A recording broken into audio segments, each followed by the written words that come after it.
You ever watch a man walk into a station with nothing but the clothes on his back and think there's no way this broken soul's got anything left to lose? That's what Officer Kane thought, right up until the second he dragged that homeless guy across the lobby, blood still fresh on the man's cheek, and tossed him behind a cell door like yesterday's trash. But the real story, the one no one saw coming, was in that whispered phrase the man muttered into his sleeve director. I've identified every officer. I have access to it all. That's when the ground shift Teed wasn't homeless. Not even close. He was an FBI agent.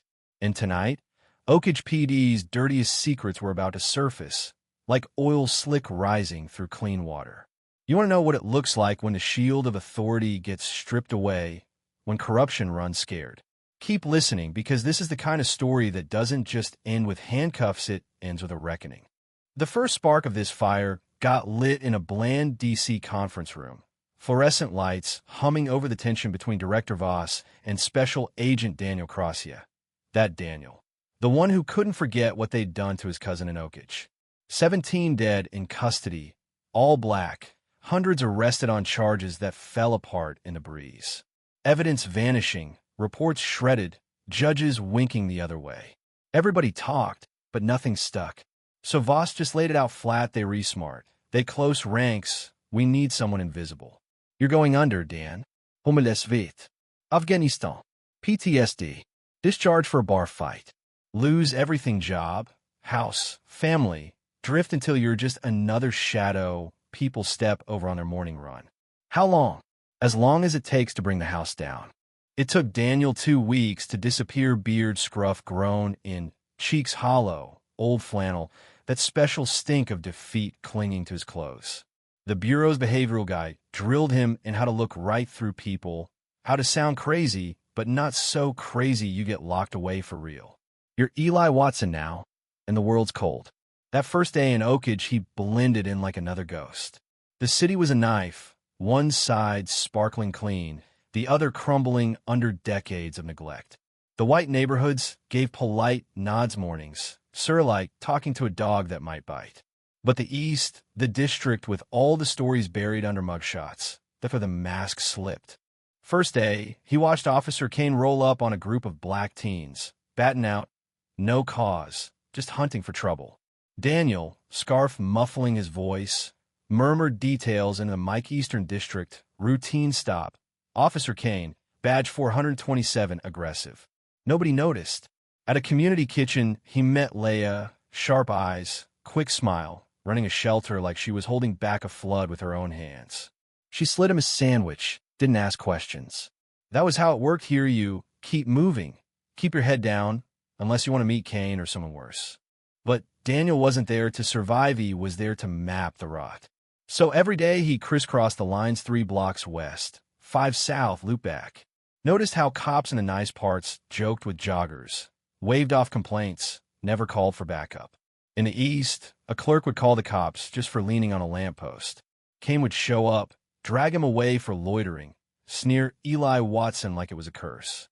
11 minutes and 20 seconds, that's how long it took from the call to the boots on concrete. And that data mattered more than any badge. He watched, listened, and learned.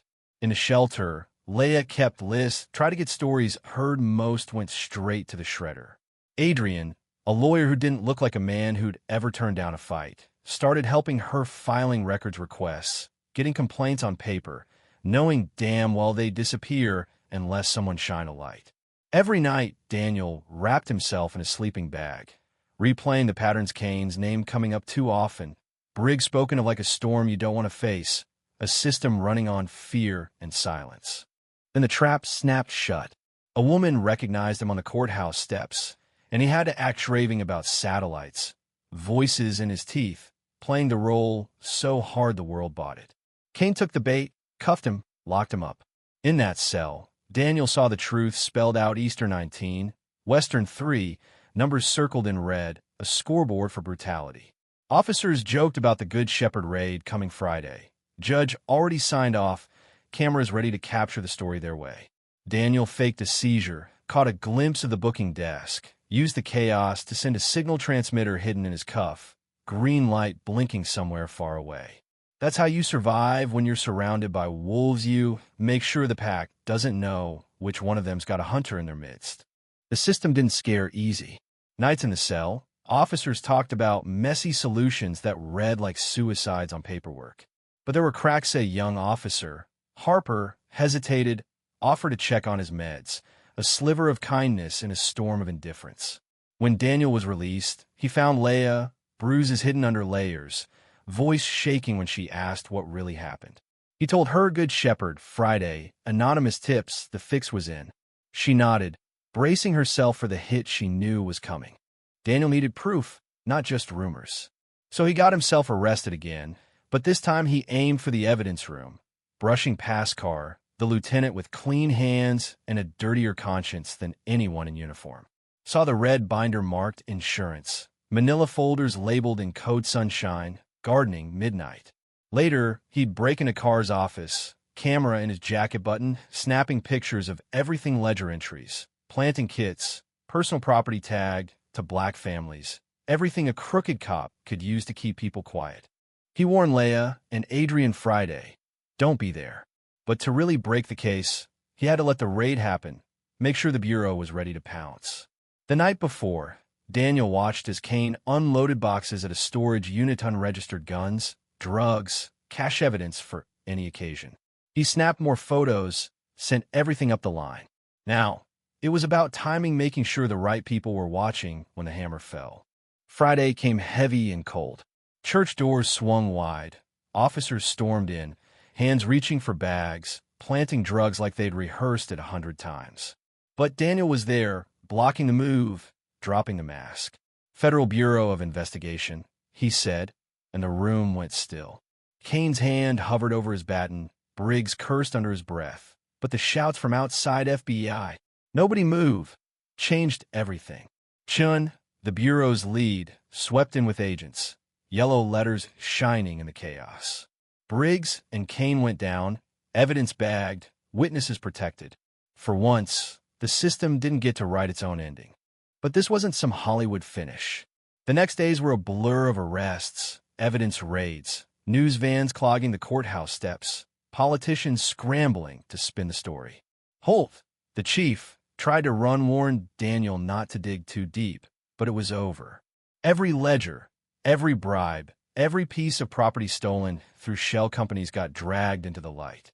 The network was bigger than Oak Ridge 4 counties. Dozens of officials, shell buyers, intimidation squads, redevelopment scams that bled communities dry and funneled money into private hands.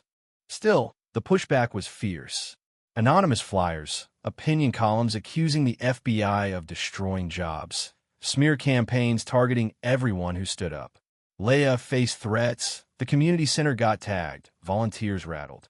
Daniel answered by standing right there, side by side, organizing cleanups on camera, making it clear no one stands alone. Franklin flipped, gave them names, led them to meetings where politicians and investors plotted to redraw voting maps by upland, control who stayed and who went. Daniel and Adrian, disguised as caterers, caught Holt boasting about expanding the scheme. The next morning, warrants flew, more arrests, more evidence, and every attempt to spin the truth was met by waves of fax documents, interviews, public forums. The town was waking up, not just watching but acting, reclaiming their streets and their future. But the final move, the one that counts in every story, was the sweep. One night, dozens of arrests, judges, councilmen, developers, every rotten branch on the tree cut at once. Holt ran, but there was nowhere left to go. Caught in an empty warehouse, his last words hung in the air, "Be careful what you dig up, agent."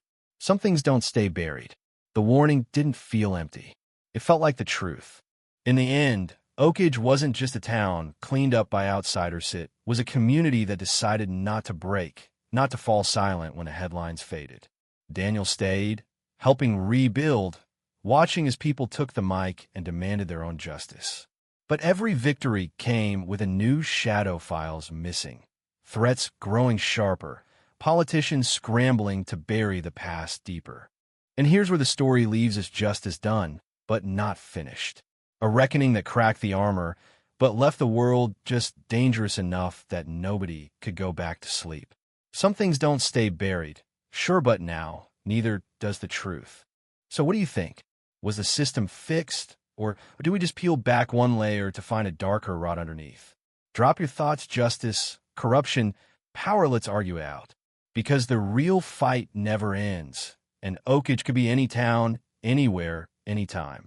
Stay loud, stay watching, and remember, sometimes it takes a stranger to remind a community who it really belongs to.